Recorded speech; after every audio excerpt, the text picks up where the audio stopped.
Friends नमस्कार, स्वागत है एसएसटी ज्ञान सागर चैनल में। फ्रेंड्स 72,825 से संबंधित जो सुनवाई सुप्रीम कोर्ट में चल रही है उससे संबंधित कुछ आप लोगों के लिए अपडेट लेकर के आया हूं। जैसा कि स्क्रीन पर आप देख पा रहे होंगे, नौकरी लेने का मात्र एक ही विकल्प वह है मर्जी के आधार पर। यदि ऐसा हो जाए तो बहुत ही अच्छा है। क्या संभव है? तो इस पर हम लोग डिस्कस करेंगे और आइए देखते हैं। फ्रेंड्स, हम बताना चाहेंगे आप लोगों को कि अपनी भर्ती एक ऐसी मोड़ पर आ चुकी है। आप सभी लोगों को पता होगा कि ये 14 से 15 साल से जो तपस्या लोग कर रहे हैं, 14 से 15 साल हाई कोर्ट से लेकर के सुप्रीम कोर्ट में जो मैटर चल रहा है, और आज इस ऐसे मोड़ पर आ खड़ा हो गया है कि इस पे सोचने वाली बात हो गई है, चिंतन करने वाली बात हो गई है। तो हम बताना चाहेंगे, ऐसी स्थिति में हमको जितने भी याचीगण हैं, जितने भी अगवाकार हैं, सबको सोचना चाहिए कि भर्ती मर्जी के आधार पे होना सही है कि मेरिट के आधार पे होना सही है। आप सभी लोगों को पता है कि अगर चूँकि कोई भी मैटर हो, अगर मर्जी के आधार पर मैटर चल रहा हो और उसको एकाएक मेरिट के आधार पर कर दिया जाए तो स्थितियां बिल्कुल प्रतिकूल हो जाएंगी। तो ऐसी स्थिति में समस्या सबके साथ खड़ी हो सकती है। तो इसलिए हम सभी भी जितने भी अगवाकार हैं और याचीगण हैं, सभी लोगों से अपेक्षा है कि देखिए, जो भी है मर्जी के आधार पर अगर होता है तो मैक्सिमम लोगों का भला हो जाएगा।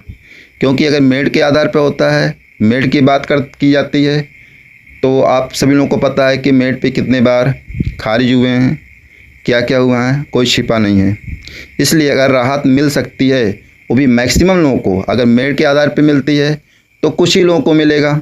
लेकिन अगर मर्जी के आधार पे होता है तो उसमें मैक्सिमम लोगों का भला हो सकता है, जैसा कि सुप्रीम कोर्ट पिछली सुनवाई में कह चुका है, और उसमें मर्जी के आधार पर आधे से अधिक सुनवाई हो भी चुकी है, सभी लोग जानते हैं।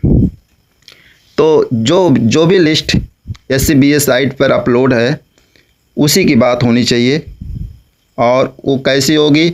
एक रणनीति के माध्यम से होगी। जितने भी अगवाकार हैं उसको एक रणनीति के तहत, रणनीति के माध्यम से उस मर्जी के बेस पर उस लिस्ट को कैसे ऑर्डर करवाया जाए, तो इसको एक रणनीति के माध्यम से होना चाहिए। रणनीति कैसे बनेगी? जो भी आरोप प्रत्यारोप का इस समय दौर चल रहा है उसको पूरी तरह से उसको बंद होना चाहिए, चाहे अगवाकार के माध्यम से हो और चाहे याचीगढ़ के माध्यम से हो, पूरी तरह से इसको बंद होना चाहिए।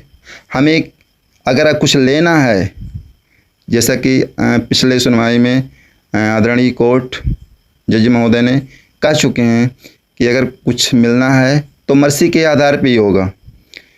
इसलिए आरोप प्रत्यारोप लगाना सब लोग बंद करें, और इसको जो भी है, जो पहले कोर्ट कह चुकी है, उसको मेंशनिंग करवा करके, उनके शब्दों को मेंशनिंग करवा करके, क्या क्या आदरणीय दोनों जज महोदय बोले हैं उसको मेंशन के माध्यम से वहाँ पे रखना होगा कोर्ट के सामने।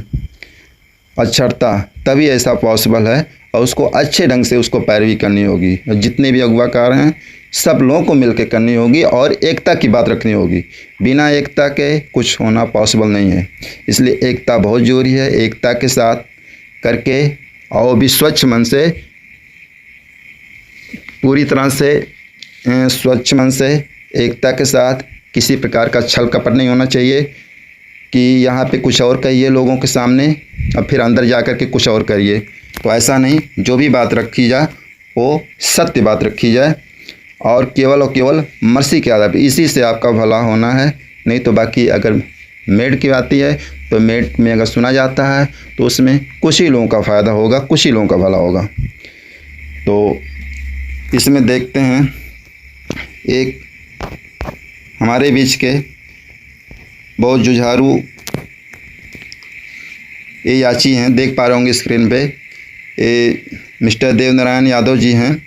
ये लोगों का मनोबल आए दिन बढ़ाते रहते हैं। बहुत ही जुझारू याची हैं। ये लोगों को प्रेरित करते रहते हैं, जैसे कि स्क्रीन पर देख पा रहे होंगे। लिखते हैं नमस्कार साथियों, टैग के लिए क्षमा चाहता हूं। आप लोग आम याचियों की पीड़ा को समझने का प्रयास करें। बहुत से साथी ऐसे हैं जो अपनी पीड़ा को व्यक्त नहीं कर सकते, बस अपने अगुवाकारों पर विश्वास रखते हुए माननीय सुप्रीम कोर्ट से न्याय की उम्मीद लगाए बैठे हैं। अभी हाल ही में मेंशनिंग का दौर माननीय न्यायमूर्ति श्री संजय करोल साहब ने 10-11 हज़ार वाली लिस्ट पर विचार करने के लिए कहा था। तो 26 मई 2026 को सुनवाई के दौरान ध्यान सिर्फ उस लिस्ट पर केंद्रित करना चाहिए था जो कोर्ट के द्वारा जीरो ग्राउंड पर मसी के आधार पर बनी थी। स्पष्ट है कि माननीय सुप्रीम कोर्ट के प्रोफार्मा में 2011 और 2012 के दोनों विज्ञापन शामिल हैं। वे दोनों ही अपने ही हैं जो उम्मीदवार 2017 के पहले की प्रक्रियाओं तीनों क्राइटेरिया यानी कोर्ट द्वारा निर्धारित मानकों को पूरा करते हैं, उन्हें प्राथमिकता दी जानी चाहिए। इसलिए जो गुजर गया उसे भूलने में ही भलाई है। आम याचियों को हित को ध्यान में रखते हुए सभी अगुवाकारों को आपसी आरोप प्रत्यारोप लगाकर आरोप प्रत्यारोप त्याग कर एक संयुक्त रणनीति बनानी चाहिए ताकि 16,000 वाली लिस्ट पर सफलता कैसे प्राप्त हो। लिस्ट आज भी माननीय सुप्रीम कोर्ट की वेबसाइट पर मौजूद है। लिखते हैं फिर, एक बार पुनः याद दिला दूं, न्याय पाने के लिए 14-15 साल का समय कम नहीं होता है। हर याची अपने बूढ़े माँ बाप, परिवार व बच्चों के लिए न्याय की उम्मीद लगाए बैठा है। अगर अब भविष्य में मेट या 90-105 के मुद्दे को उठाकर केस को पुनः भटकाने का प्रयास हुआ तो इसका कड़ा विरोध किया जाएगा, क्योंकि माननीय सुप्रीम कोर्ट ने इसे मर्सी अर्थात दया के आधार पर सुनने के निर्देश दिए थे। तो ये हैं आपका देवनारायण यादव, ये बस्ती के रहने वाले हैं। तो ये अपने पोस्ट के माध्यम से लोगों को बताने का प्रयास किए हैं। तो इसलिए हम बताना चाहेंगे आप लोगों को कि अभी अगर आप लोगों को सभी लोगों का भलाई इसी में है कि मर्सी के आधार पर, क्योंकि जो SCBA साइट पर फाइल अपलोड की गई है, लिस्ट अपलोड की गई है, वो कहीं ना कहीं लीगली है और उसमें जितने भी चाहे 2011 के विज्ञापन के आवेदक हों चाहे 2012 के हों, सब 14 से 15 साल से हाई कोर्ट से लेकर के सुप्रीम कोर्ट लड़े हैं और वो सब लोग लीगल हैं, कोई भी अनलीगल नहीं है। इसलिए सब अपने भाई हैं, उनका हो जाने दो। और एक चीज़ और हम बताना चाहेंगे, 2012 के आवेदक ज़्यादा नहीं हैं जो लोग कहते हैं कहे जा रहे हैं, ऐसा कुछ नहीं है, केवल आप लोगों की भ्रांतियाँ हैं।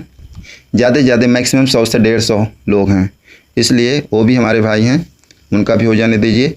किसी प्रकार का आरोप प्रत्यारोप मत लगाइए और जो भी हो केवल रणनीति के ऐसा रणनीति बनाया जाए कि जितने भी अगुआ का रणनीति बनाया जाए कि जो भी मर्सी के आधार पर अगर जो सुनवाई चल रही है उसी को आगे बढ़ाया जाए, उसी में सबका भलाई है, मैक्सिमम लोगों का तभी भलाई होगा। और बस मैं यह लोगों को प्रेरित करने आया था और जो भी सूचना थी आप लोगों के साथ साझा किए। और आप लोग ये भी कमेंट करके बताइए, क्या अगर ऐसा होता है तो क्या संभव है? नौकरी लेने का मात्र एक ही विकल्प है, वह मसी के आधार पर अगर यदि ऐसा होता है तो क्या संभव है? इसको आप लोग कमेंट करके बताएंगे हमारे वीडियो में। यदि वीडियो अच्छा लगा होगा तो वीडियो को लाइक करें, वीडियो को अधिक से अधिक लोगों के पास शेयर करें। जो लोग हमारे चैनल को पहली बार देख रहे हैं, हमारी वीडियो को पहली बार देख रहे हैं, वो लोग हमारे चैनल को सब्सक्राइब करना ना भूलें। मिलते हैं नेक्स्ट वीडियो में। Thanks for watching.